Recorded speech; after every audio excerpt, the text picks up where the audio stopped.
नमस्कार। आज 23 अक्टूबर 2025 की कुछ अहम खबरों पर हम थोड़ी गहराई से बात करेंगे। जो भी जानकारी हमें मिली है उसके आधार पर आज देखने के लिए काफ़ी कुछ है हमारे पास। बिहार में चुनावी माहौल तो खैर गर्म है ही, दूसरी तरफ सरकार खाद्य तेल और ये जो ऑनलाइन दुनिया है उसके लिए कुछ नए नियम ला रही है। मानवाधिकार आयोग भी एक्शन में दिख रहा है। और हाँ, एक बड़ा जो आर्थिक अपराध का मामला था उसमें भी कुछ हलचल हुई है। और साथ ही राष्ट्रीय सुरक्षा पर बात करेंगे, लद्दाख में क्या चल रहा है, जीएसटी का क्या असर हो रहा है, और आखिर में मौसम और खेल पर भी एक नजर डालेंगे। तो चलिए शुरू करते हैं, देखते हैं इन सब खबरों में क्या है और इसके मायने क्या हो सकते हैं। शुरुआत बिहार से ही करते हैं।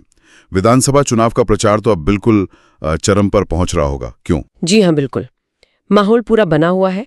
दोनों ही मुख्य गठबंधन एनडीए और महागठबंधन पूरी ताकत लगा रहे हैं। बड़े बड़े नेता मैदान में है। जैसे एनडीए की तरफ से कौन कौन सक्रिय है? देखिए, मुख्यमंत्री नीतीश कुमार जो जेडीयू के अध्यक्ष भी हैं, वो गोपालगंज और सिवान में थे।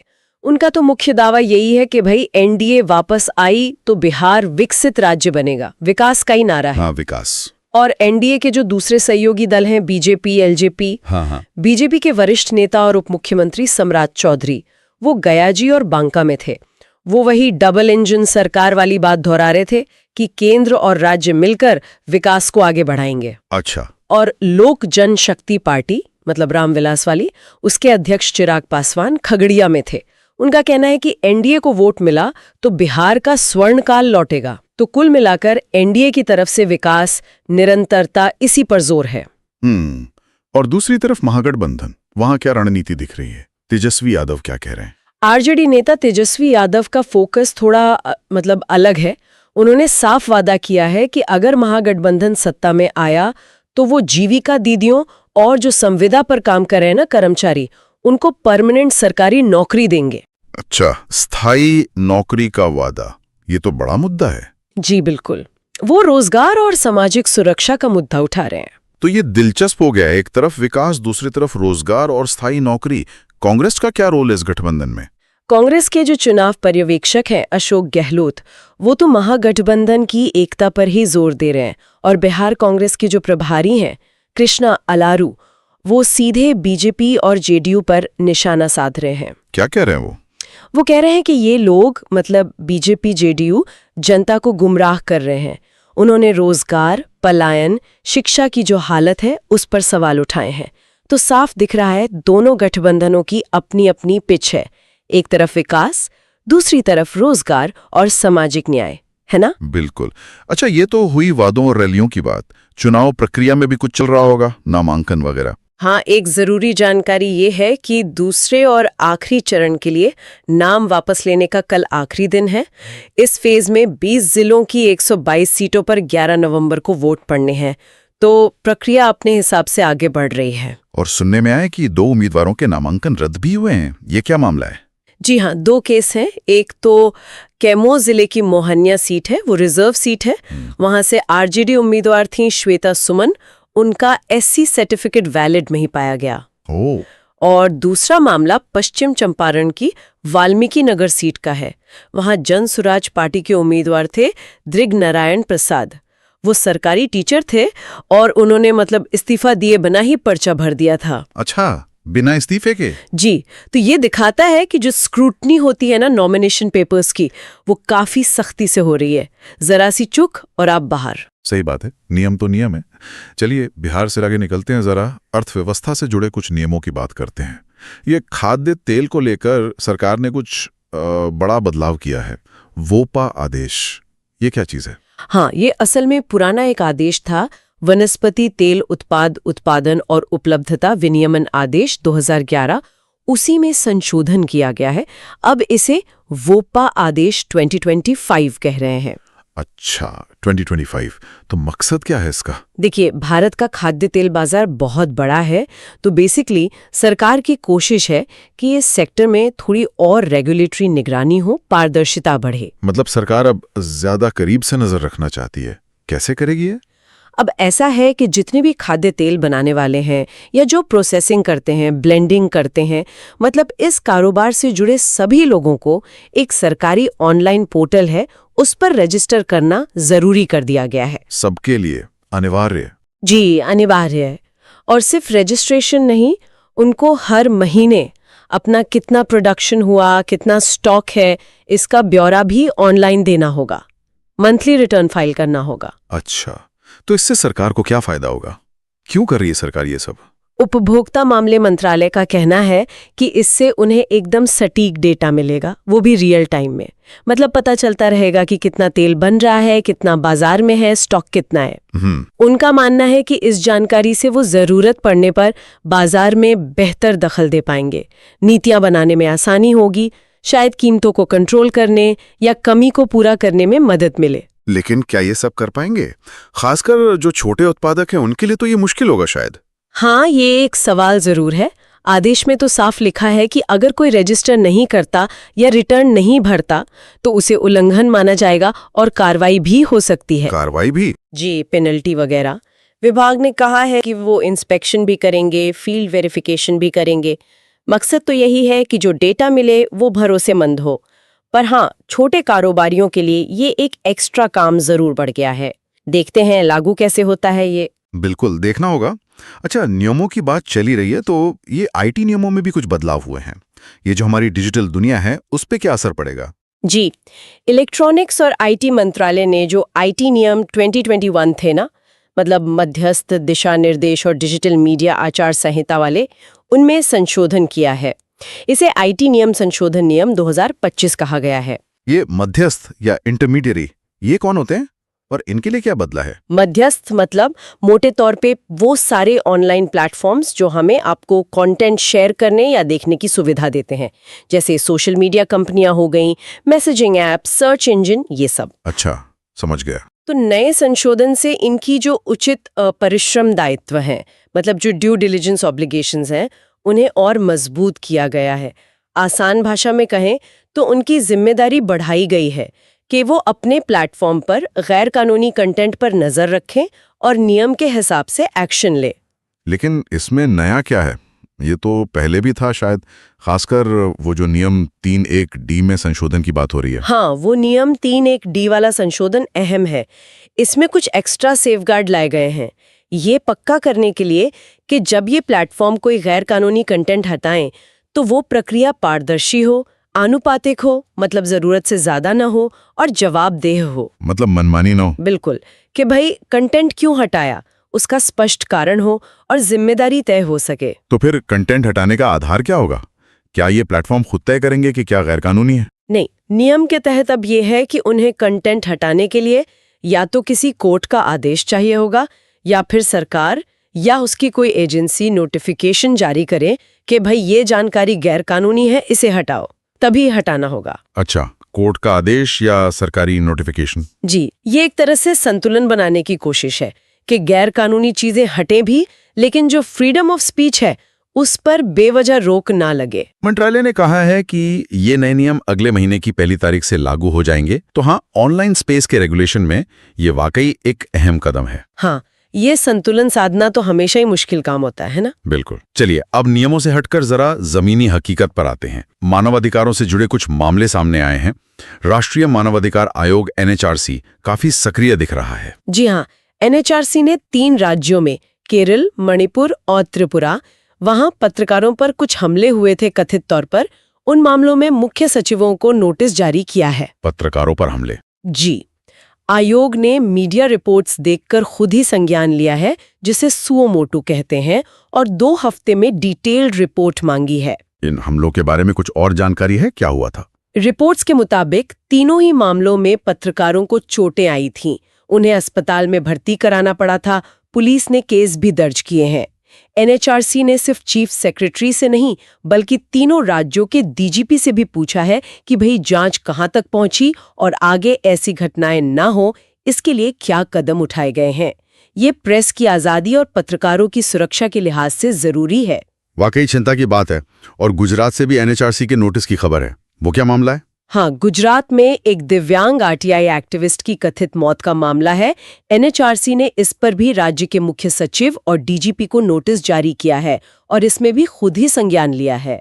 दिव्यांग RTI एक्टिविस्ट की मौत कैसे? बताया जा रहा है कि उस एक्टिविस्ट का 12 अक्टूबर को उनके घर के पास से अपहरण कर लिया गया था और फिर 2 दिन बाद 14 अक्टूबर को उनकी लाश थराद जिले में एक नहर में मिली। अरे बाप रे, ये तो बहुत ही गंभीर बात है। बहुत गंभीर। आयोग ने इस पर भी 2 हफ्ते में रिपोर्ट मांगी है।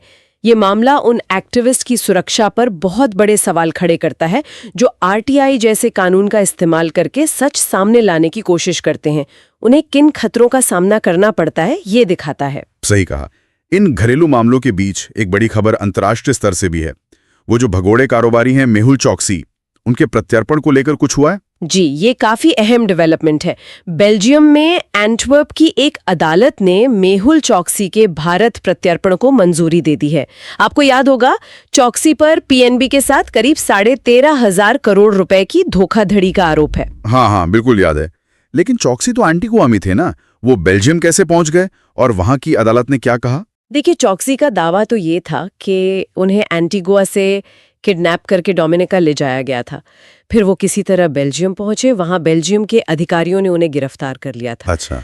तो अदालत में चौकसी ने यही कहा कि उनकी गिरफ्तारी गैरकानूनी है, उनका अपहरण हुआ था और अगर उन्हें भारत भेजा गया तो वहां उन पर राजनीतिक अत्याचार होगा, अमानवीय बर्ताव होगा। लेकिन अदालत ने ये सब दलीलें नहीं मानी। नहीं, अदालत ने कहा कि बेल्जियम के अधिकारियों ने जो कार्रवाई की वो कानूनी थी और कोर्ट को ऐसा कोई ठोस सबूत नहीं मिला जिससे लगे कि चौकसी का अपहरण हुआ था या उन्हें भारत में किसी उत्पीड़न का खतरा है। तो ये तो भारत के लिए बड़ी कामयाबी है। हाँ, बिल्कुल। भारत सरकार जो इतने वक्त से कोशिश कर रही है भगोड़े आर्थिक अपराधियों को वापस लाने की, उसमें ये एक महत्वपूर्ण कदम है। हालांकि ये भी ध्यान रखना होगा कि ये प्रत्यर्पण प्रक्रिया का एक पड़ाव है, अभी भी इसमें कुछ कानूनी रास्ते शायद बाकी हों, लेकिन हाँ, एक बड़ी बाधा पार हुई है। जरूर एक अहम पड़ाव है ये। चलिए अब राष्ट्रीय सुरक्षा और क्षेत्रीय मुद्दों की तरफ चलते हैं। रक्षा मंत्री राजनाथ सिंह ने ऑपरेशन सिंदूर का जिक्र किया है। ये क्या था ऑपरेशन और इसका क्या महत्व बताया गया? जी, रक्षा मंत्री असल में किताब के विमोचन समारोह में बोल रहे थे। उन्होंने ऑपरेशन सिंदूर का जिक्र करते हुए कहा कि इसने हमारी तीनों सेनाओं, आर्मी, नेवी, एयरफोर्स के बीच जबरदस्त कोऑर्डिनेशन और इंटीग्रेशन दिखाया। ऑपरेशन सिंदूर ये कब हुआ था? जहां तक मुझे ध्यान आ रहा है, ये पिछले साल हिंद महासागर क्षेत्र में काफी जटिल समुद्री बचाव और सुरक्षा अभियान था। इसमें कई देशों के साथ समन्वय भी करना पड़ा था। अच्छा, तो इसका जिक्र अभी क्यों? क्या ये किसी खास रणनीति का हिस्सा है? मंत्री जी ने इसे एक बड़े परिप्रेक्ष्य में रखा। उन्होंने कहा कि ये ऑपरेशन दिखाता है कि सरकार कैसे बदलती दुनिया और लड़ाई के बदलते तरीकों से जो चुनौतियां आ रही हैं, उनसे निपटने के लिए तैयार है और इसके लिए जरूरत है समन्वित, मतलब कोऑर्डिनेटेड, अडेप्टेबल और प्रोएक्टिव रक्षा रणनीतियों की। ये बातें उन्होंने lieutenant general Raj Shukla, retired है, उनकी किताब civil military fusion as a metric of national power and comprehensive security के विमोचन पर कहीं। तो मूल बात यही है कि देश की सुरक्षा और ताकत के लिए सेना और नागरिक प्रशासन में तालमेल कितना जरूरी है। दिलचस्प है। सेना और नागरिक तालमेल की बात हुई तो लद्दाख में भी केंद्र सरकार और वहां के नेताओं के बीच कुछ बातचीत चल रही है। क्या स्थिति है वहां? हाँ, गृह मंत्रालय की एक हाई पावर्ड कमेटी है, उसने नई दिल्ली में लद्दाख के नेताओं के साथ बातचीत की है। आपको याद होगा, पिछले महीने लद्दाख में कुछ हिंसा हुई थी। उसके बाद जो मुख्य मुद्दे हैं उन पर यह पहली फॉर्मल बातचीत थी। कौन से समूह थे इस बातचीत में और क्या मांगे उनकी मुख्य रूप से? इसमें लेह अपेक्स बॉडी और कारगिल डेमोक्रेटिक अलायंस, इन दोनों के प्रतिनिधि शामिल थे। ये दोनों ही ग्रुप लद्दाख के अलग अलग क्षेत्रों और समुदायों की आवाज उठाते हैं। अच्छा। मीटिंग के बाद कारगिल डेमोक्रेटिक अलायंस के एक सदस्य हैं सज्जाद हुसैन कारगिली। उन्होंने मीडिया को बताया कि उनकी मांग तो पिछले 6 साल से यही है कि लद्दाख में लोकतंत्र बहाल हो और उनके हिसाब से इसका हल है लद्दाख को पूर्ण राज्य का दर्जा देना। राज्य का दर्जा? तो क्या बातचीत से कोई हल निकलता दिख रहा है? देखिए, सज्जाद कारगिली ने यह भी साफ कहा कि ये मुद्दा इतना बड़ा है कि कोई 1-2 मीटिंग में हल नहीं होने वाला। उन्होंने कहा कि प्रोसेस जारी है, तो ऐसा लग रहा है कि एक बातचीत का चैनल तो खुला है केंद्र और स्थानीय नेताओं के बीच, लेकिन मांगों पर सहमति बनने और कोई ठोस समाधान निकलने में अभी वक्त लग सकता है। मामला थोड़ा पेचीदा है। बिल्कुल पेचीदा तो है। अब जरा उन सरकारी फैसलों पर लौटते हैं जिनका सीधा असर आम आदमी की जेब पर पड़ता है। जीएसटी बचत उत्सव की बात हो रही थी, खासकर स्वास्थ्य सेवा क्षेत्र में। क्या राहत मिली है लोगों को? 22 सितंबर से ये उत्सव चल रहा है। इसके तहत सरकार ने हेल्थ केयर सेक्टर में जीएसटी दरों में कुछ अहम कटौतियां की हैं। सबसे बड़ी बात तो ये है कि कैंसर और दूसरी जो गंभीर पुरानी बीमारियां हैं, उनके इलाज में इस्तेमाल होने वाली 36 जीवन रक्षक दवाएं, उन पर जीएसटी बिल्कुल खत्म कर दिया गया है, 0। 36 दवाएं, 0 जीएसटी। ये तो वाकई बहुत बड़ी राहत है। जी बिल्कुल, खासकर उन मरीजों के लिए जो इन गंभीर बीमारियों से जूझ रहे हैं। इसके अलावा जो जीएसटी 2.0 सुधार है, उनके तहत कई जरूरी मेडिकल चीजों पर जीएसटी 12% से घटाकर 5% कर दिया गया है। जैसे क्या क्या सस्ता हुआ है? इसमें रोजमर्रा की जरूरत वाली चीजें हैं, जैसे गॉज यानी पट्टी, बैंडेज, डायग्नोस्टिक किट्स जो होती हैं जांच के लिए, ग्लूकोमीटर जिससे शुगर नापते हैं, थर्मामीटर, इन सब पर अब 5% जीएसटी लगेगा। अच्छा, काफी चीजें हैं। और हेल्थ इंश्योरेंस का क्या? उस पर भी तो अच्छा खासा टैक्स लगता था। हाँ, हेल्थ और लाइफ इंश्योरेंस प्रीमियम पर पहले 18% जीएसटी था, अब उसे भी टैक्स फ्री कर दिया गया है। ये भी बड़ी बात है। जी, सरकार का कहना है कि इन सारे कदमों का मकसद इलाज का खर्च कम करना है, जिससे मिडिल क्लास और लोअर मिडिल क्लास परिवारों को फायदा हो और ज्यादा लोग इंश्योरेंस लेने के लिए भी आगे आएं।